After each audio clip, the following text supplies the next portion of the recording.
Muy buenos días, chicos de segundo medio. Estamos en un nuevo tutorial de química y en esta oportunidad vamos a comenzar un tema nuevo en la asignatura que es el estudio de la química orgánica. Y en esta primera clase vamos a hablar acerca de la caracterización del elemento carbono como la base de la química orgánica. ¿Ya? Entonces, ¿qué es la química orgánica? La química orgánica no es otra cosa más que el estudio de los compuestos que tienen en su estructura molecular carbono. ¿Ya? Y el término orgánico proviene del derivado de organismos vivos. ¿Ya? Todos los organismos o todos los elementos o sustancias que en su estructura molecular tengan presencia de carbono son seres vivos o es materia orgánica, ¿ya? Que proviene de algún ser vivo, ya sea vegetal o animal. En este caso tenemos organismos vivos como plantas, animales, ¿ya? Y algunas sustancias que provienen de seres vivos, como el azúcar, la urea, el almidón, las ceras, los aceites, los vegetales, ¿ya? Entonces, la química orgánica se refiere a eso, al estudio del carbono, y todo lo que tenga en su estructura molecular carbono se considera materia orgánica o materia viva, ¿ya? Entonces, lo primero que vamos a hacer es caracterizar a este elemento carbono.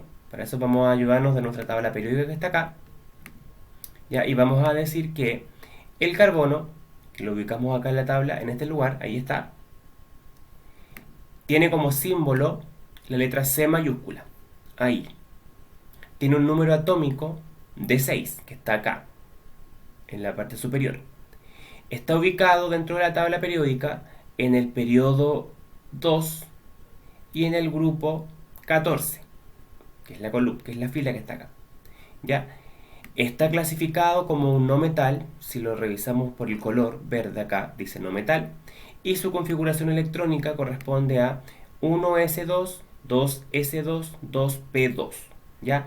Que recuerden que la configuración electrónica viene dada por el número atómico del elemento, en este caso el número atómico del carbono es 6. Por lo tanto, si yo sumo arriba los superíndices, 2 más 2 más 2, tengo 6 electrones ubicados en los diferentes niveles energéticos de este elemento. ¿Ya?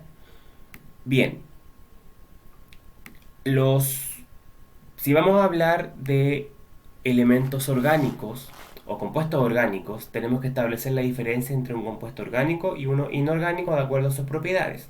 Hay propiedades que son totalmente distintas y otras que son compartidas tanto en los compuestos orgánicos como inorgánicos. En primer lugar, vemos acá que los compuestos orgánicos tienen bajos puntos de ebullición y en algunos casos bajos puntos de fusión, porque hay excepciones. Cosa distinta sucede en los compuestos inorgánicos, donde los puntos de ebullición son muy elevados y pasa lo mismo con los puntos de fusión. Segunda propiedad, los compuestos orgánicos son malos conductores de electricidad, a diferencia de los compuestos inorgánicos, donde podemos encontrar algunas sales que son conductoras eléctricas en medios acuosos.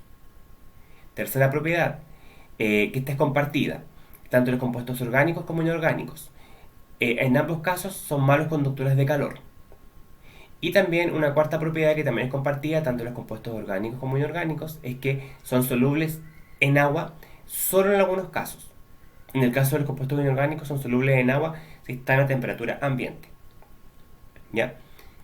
Ahora, como estábamos diciendo, todos los compuestos que son considerados orgánicos es porque en su estructura molecular presentan carbono, ¿ya? Y aquí están todos los seres vivos que viven en este planeta, que tienen en su estructura molecular carbono, ya sea una presencia leve o un poco más alta. Ya, tenemos las plantas, tenemos los animales, incluido el ser humano, las pequeñas bacterias, etcétera, que tienen en su estructura molecular carbono. Por lo tanto, se consideran compuestos orgánicos y todo lo que provenga de ellos, ya sea de su descomposición también en el caso de las plantas de sus frutas o verduras, también se consideran sustancias orgánicas.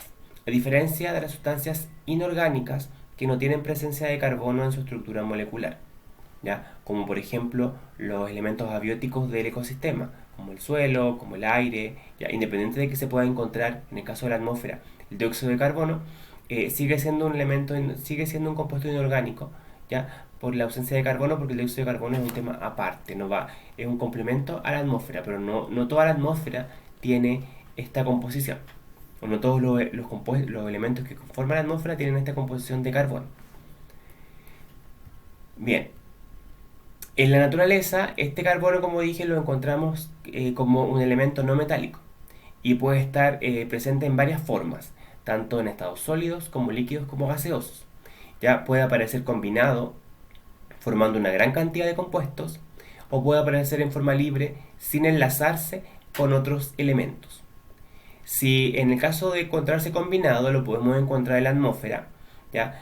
Como ya dije anteriormente, como en forma de dióxido de carbono, CO2. En la corteza terrestre también lo podemos encontrar formando carbonatos, como la caliza. En el interior de la corteza terrestre lo podemos encontrar formando los combustibles fósiles, como el petróleo, el carbón y el gas natural. Y obviamente lo encontramos en la materia viva, tanto animal y vegetal, como glúcidos, ácidos nucleicos, proteínas y lípidos que finalmente cuando se juntan forman un ser vivo. En forma libre lo podemos encontrar como un diamante. El diamante es una variedad de carbono que se encuentra en forma de cristal transparente de gran dureza. De hecho, dentro de la escala de dureza, que se llama escala de Mohs, el diamante está en el nivel más alto, está en un nivel de dureza muy duro. ¿Ya? Y esto se debe a que los diamantes se forman en el interior de la corteza terrestre y son sometidos a altas temperaturas y a muchas presiones. Por lo tanto, yo para rayar un diamante, el único elemento que me va a servir sería otro diamante. ¿Ya? También lo podemos encontrar en forma libre como grafito. Aquí vemos un grafito. Los grafitos son una variedad de carbono muy difundida en la naturaleza. Y es una sustancia que es negra, es brillante, es blanda y es untuosa al tacto. Y se presentan escamas o láminas cristalinas ligeramente adheridas entre sí.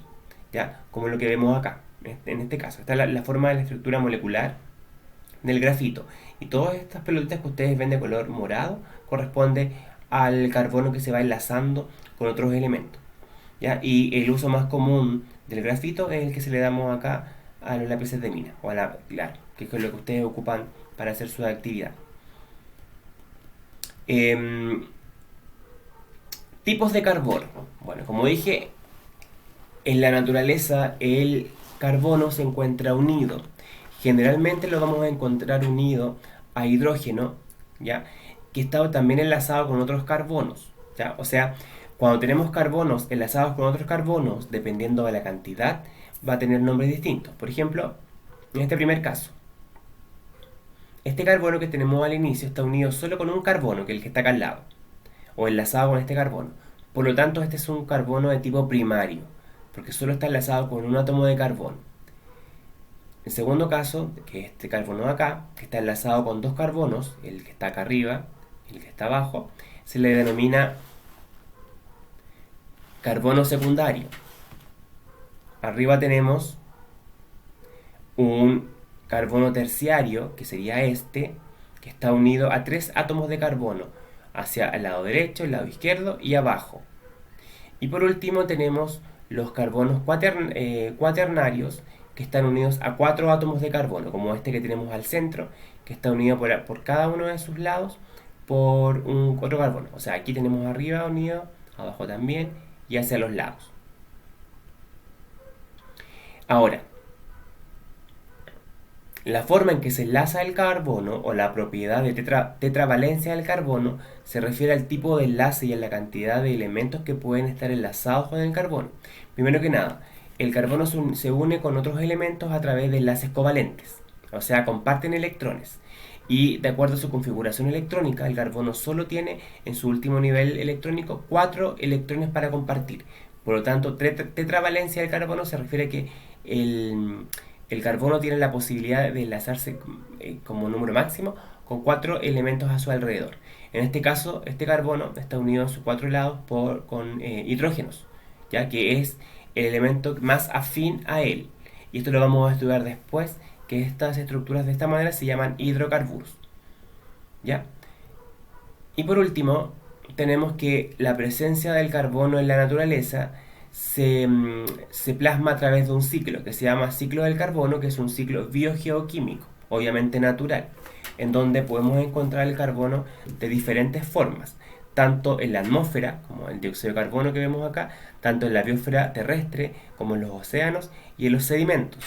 Y todos ellos van relacionándose y van formando una verdadera cadena en donde, por ejemplo, el dióxido de carbono que está presente en la atmósfera, que sería en forma de CO2, es absorbido por las plantas. Las plantas lo absorben para poder hacer la fotosíntesis junto con la luz del sol y los minerales que están en el suelo. Cuando esta planta se muere, obviamente el carbono que está en ella va a dar al suelo. En el suelo los organismos descomponedores lo vuelven nuevamente a, a transformar y lo envían nuevamente a la atmósfera, donde nuevamente es captado por las plantas. A su vez también los animales, incluido el humano, ocupan o hacen circular el carbono a través de su proceso de respiración, donde ellos absorben el oxígeno y liberan a la vez dióxido de carbono. Y obviamente todo esto da origen a lo que conocemos actualmente como proceso invernadero, ya o efecto invernadero, donde el carbono se mantiene circulando en el planeta supuestamente en proporciones aceptables. Sin embargo, gracias a las emisiones de los vehículos y las fábricas, después de la revolución industrial, estos índices subieron, ¿ya? Y la actualidad está generando bastantes problemas. Pero en términos generales o en términos naturales, el carbono es sumamente necesario para el ecosistema porque el carbono impide que los rayos del sol lleguen demasiado fuertes al planeta, ¿ya? Y se puedan mantener en él también para que el planeta se pueda calentar. Lo que pasa con el efecto invernadero es que se genera un verdadero tapón en la atmósfera que va recalentando la superficie terrestre y esto hace que se produzcan una serie de problemas relacionados con el clima, con la temperatura, con la contaminación, etcétera. ¿Ya? Bien, niños, esto yo ya se los expliqué en la clase de Zoom y ahora la idea es que ustedes realicen su guía en base a la explicación que les acabo de dar y vayan leyendo también la información que está presente en este tutorial. Así que nos vemos la próxima semana, que estén bien. Chao.